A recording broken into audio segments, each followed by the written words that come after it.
Welcome to my channel and my version of the Index Card a Day 2019, my Create Daily series. I'm in my quote journal for this. It's a 5x7 mini happy planner that I've repurposed, and it's the Be You theme. The technique that I'm using is using one stencil in two ways and choosing a focal image to match your background. So I'm definitely not doing my usual colorful background. I have burnt umber, white, and unbleached titanium. And I'm going to have a very vintage looking background. And I'm going to apply these again with a makeup sponge.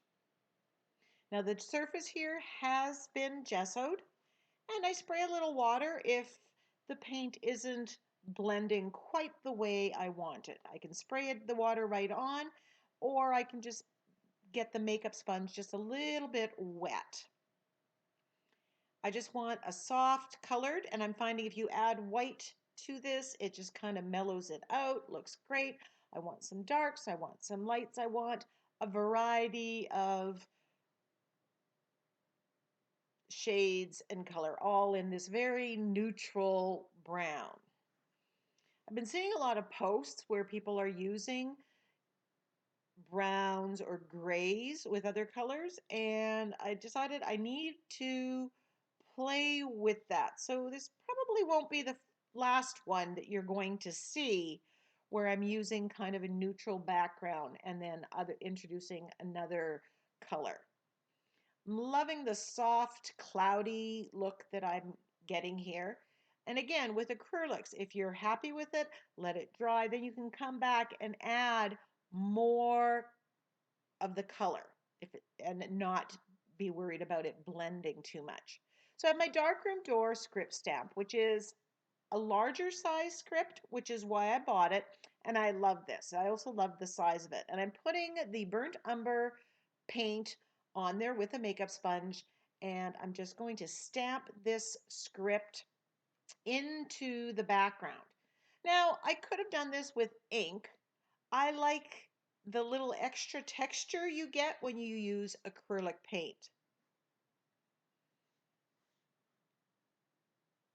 I actually do have a sepia brown, but sometimes, but here using black would have been, in my mind, too dark, and I wanted to stick in the brown tone in the background.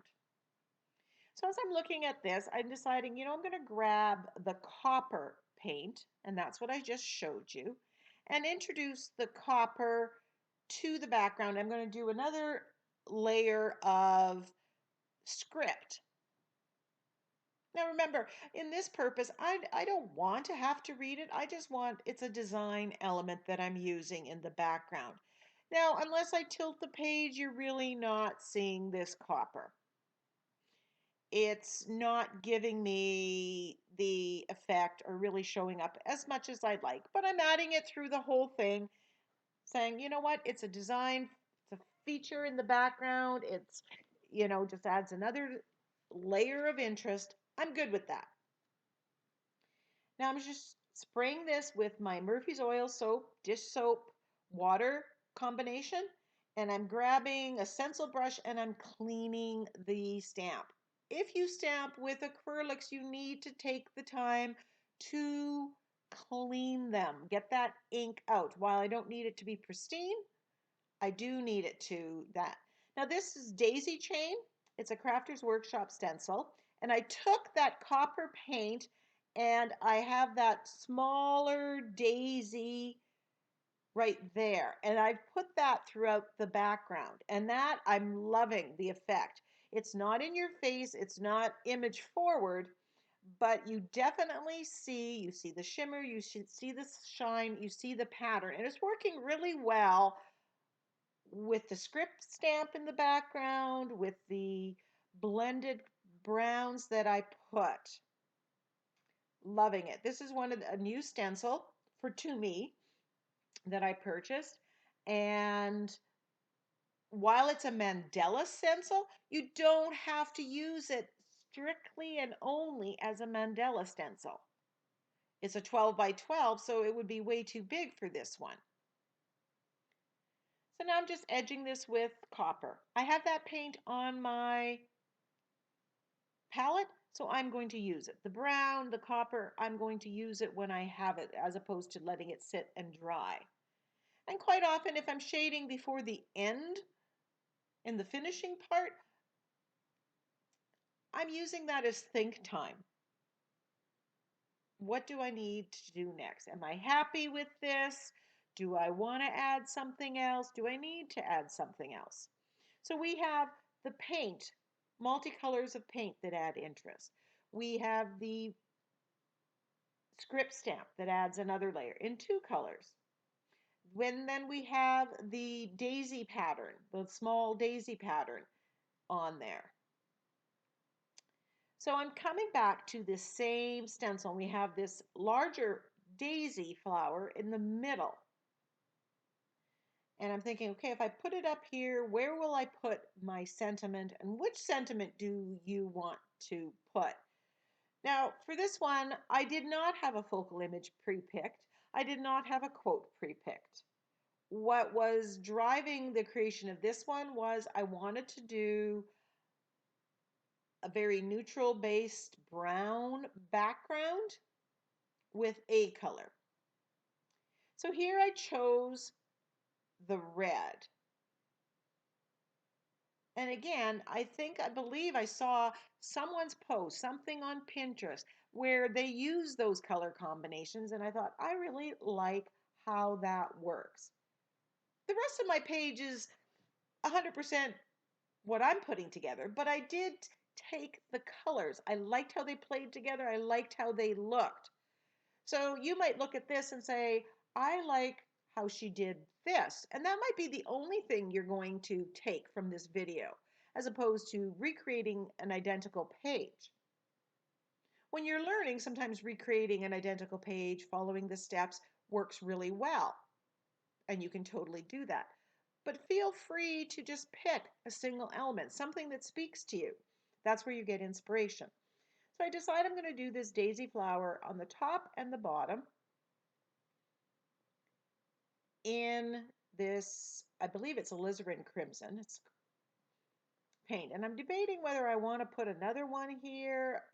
I kind of want a little more red on there. And then I decide I'm not putting another one of the flowers. I am going to grab my fan brush, take that red paint and the brown, and I am going to splatter. And that's going to introduce the brown on top of the red and the red on all the other places. And it makes everything work and play together. Splattering is a really great technique for introducing that little bit of color where you don't have the color. And it's never going to overpower. If you look closely at my stenciling job of the flower, it's not perfect. It's not exact. I think we put pressure on ourselves to make it so perfect. So I flipped through my pile, my possibility packet, and I'll put a link to that video there. And I had this hummingbird that's just been hanging around forever, and it's got that little bit of red, it's got the brown in it that matches my background. And that's why I chose it.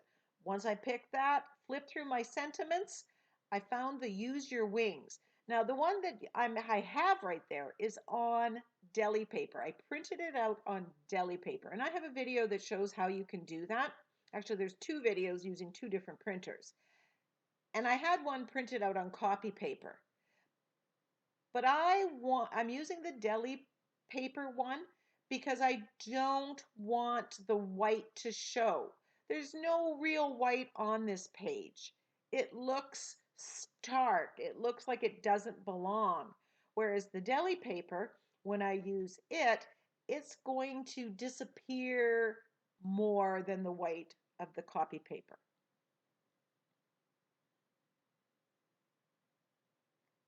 If I wanted, I could print this out onto um, the Avery Clear page.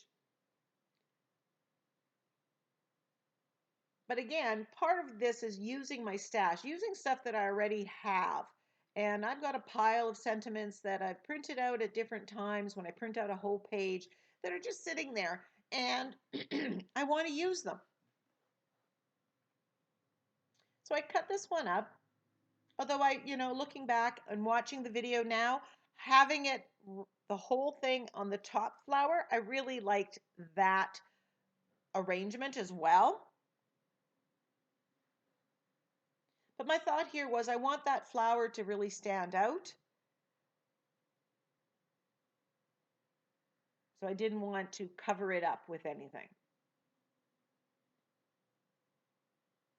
So hopefully you can see how that hummingbird, the colors of the hummingbird blend perfectly. It looks like this was a plan from minute one, how well this all worked together. I glued things down with my matte gel medium.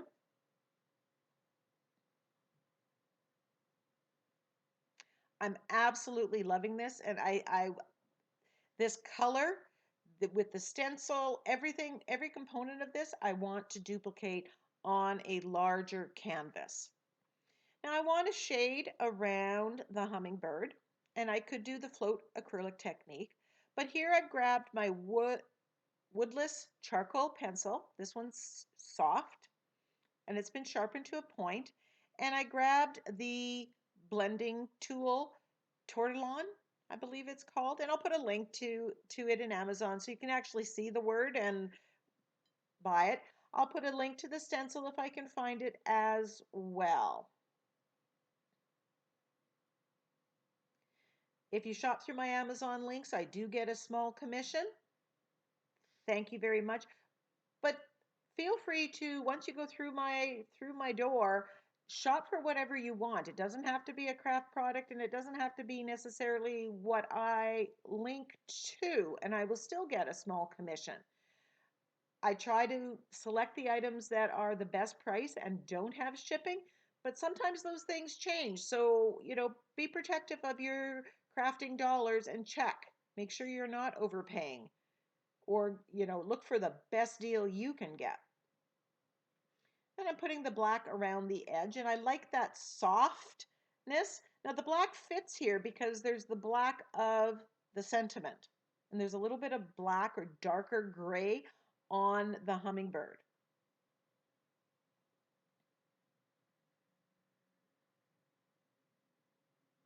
If you struggle with shading,